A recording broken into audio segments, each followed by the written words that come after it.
Kazi ile yote hiyo serikali iliondoka ilisimamisha, ati wakiniangaisha mimi, hapa watu ya Madera wakaumia.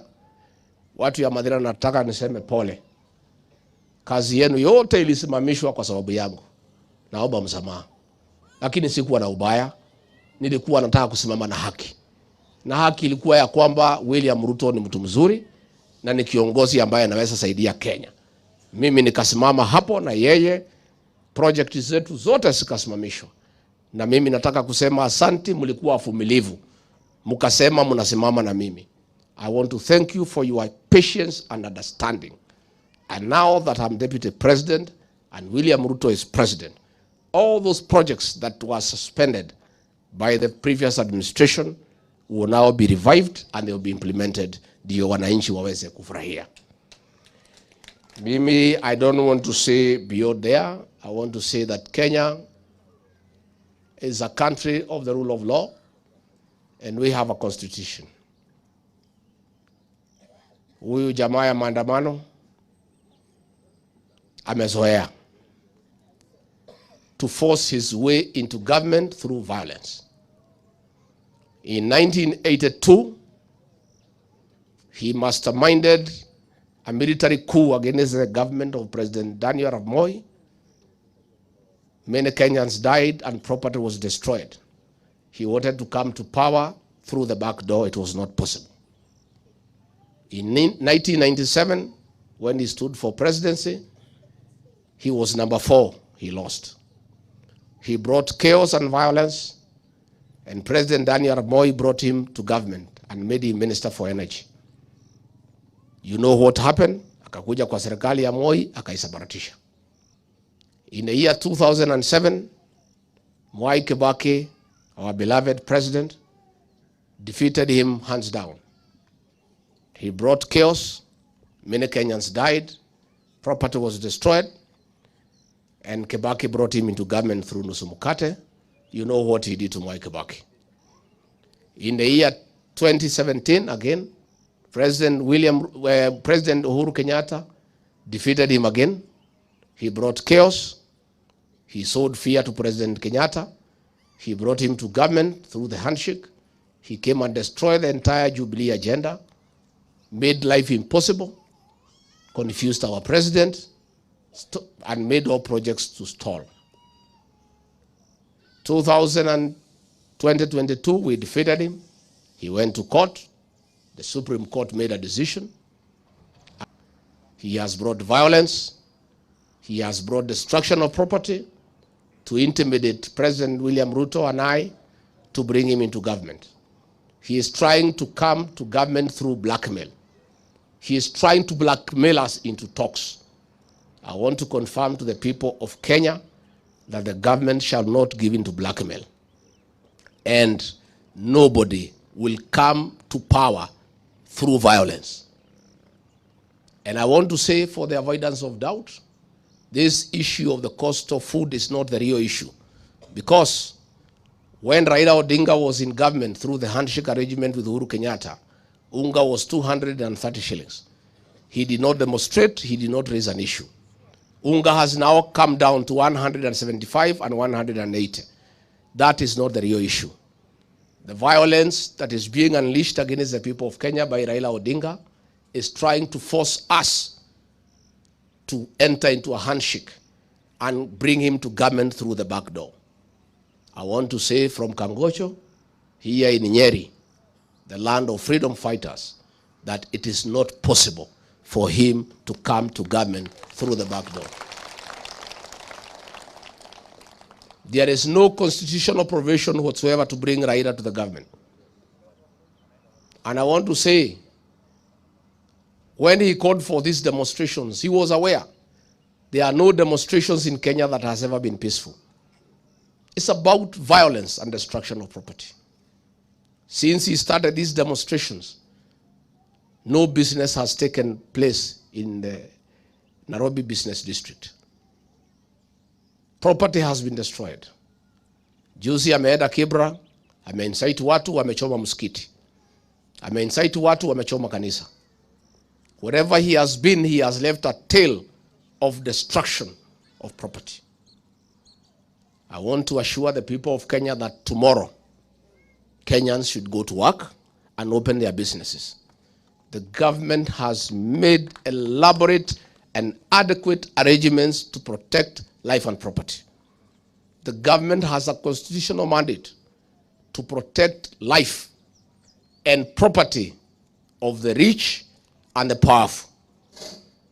Equally, the same government has an obligation to protect the life and property of ordinary Kenyans, property being destroyed at the instigation of the rich and the powerful. The government will protect both the rich and the powerful, and also the ordinary Kenyans. And we want to ask those rich and powerful people to know that getting property is a difficult thing. They may demean these small people because their property is nothing to them. But it's their hard-won sweat. They should respect the property of the ordinary Kenyans. So as you plan your demonstration tomorrow, as you plan to destroy property, know that the government will protect life and property tomorrow in Nairobi and in other towns. And if you check, you people of the media, I have seen you carry a lot of narrative on property of the rich, which is also okay because they too require protection and they must be protected. And nobody should destroy anybody's property, whether you are rich or ordinary. But I also want you to take time to tell us the story of the church that was burned in Kibra. Tell us the story of the mosque that was destroyed in Kibra. Tell us about the supermarket whose goods for 20 million were looted. You guys or the press are quiet when the property of ordinary people is being looted and destroyed. But when something for one single ordinary rich person is touched, you are all over the place. We are saying you should cover both. Nobody should destroy property, either from the rich or the poor. All property must be protected. But we want to see fairness. Tell the people of Kenya all the story of the supermarket that lost 20 million. Go and interview the people at the mosque and tell the story. Go and interview the people who built that church from scratch to tell you the story, so that you also tell the people of Kenya. Go to Nyamakema, go to Gikomba and interview the people who have lost business because of Raila Odinga and tell the story. Don't be one-sided. Don't be one-sided. Nikimalizia, ningetaka kuambia hao viongozi wa Azimio wawachane na sisi. Na wawachane na viongozi hapa ya Mlima Kenya. Nimeona wanataka kuingilia kiongozi wetu Kimani Ichung'wa, Ndindi Nyoro. Mimi wamenizoea. Na mimi hakuna pahali wanaweza kunipeleka. Mimi I'm not even there. And if they want to know who we are, waulize Uhuru Kenyatta. Anatujua vizuri. Anatujua. You know, they tried to fight us when he was president. It was not possible. I don't know how you can fight us when you're out of government. I want to say, ningetaka kuambia hao watu ya Azimio that munatumiwa kupigana na viongozi wa Mount Kenya. The previous administration under Uhuru Kenyatta destroyed all leaders from this region. The outgoing president did not want any single leader to emerge in this region.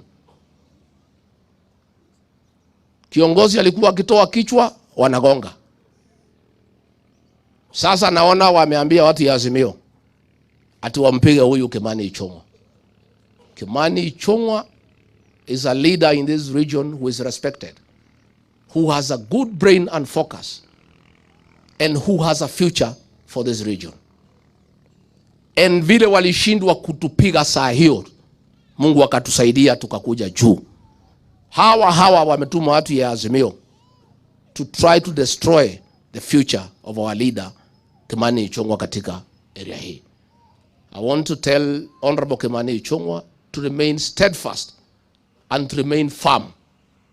And Kimani Ichung'wa, as the second senior most leader after me in this region, you have a responsibility to unite all the political leadership with this area and defend the economic interests of the people of this region. without fear.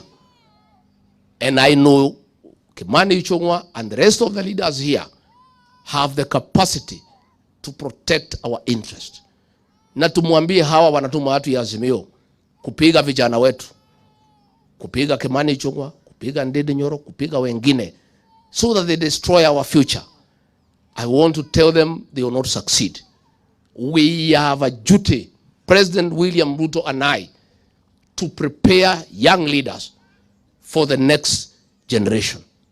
Lazima tujenge viongozi wetu na lazima tuwachunge. Hatutaki tupatikane pahali Uhuru Kenyatta alituacha. Alikosa kusaidia vijana. He refused to mentor any leader in his region to prepare them for leadership. Sasa mimi nimeshika hawa vijana kuwalea vizuri, kuwa prepare for the leadership ahead. Wamemulika hawa watu wanataka kumaliza hawa. I would like to tell our young leaders in this region, Bwana Murango, Betty, Munyoro, Kimani Ichung'wah, Ndindi Nyoro, Methu, Patrick Munene, wale vijana wetu wote na wasichana katika region hii, mukae gagari na musiogope, and you must protect the interest of the people in this region. Lazima tusaidiane na nyinyi mambo ya kahawa na maziwa na majani chai. That is our responsibility. And I'll protect our young leaders because I have a responsibility to prepare these young leaders because of tomorrow.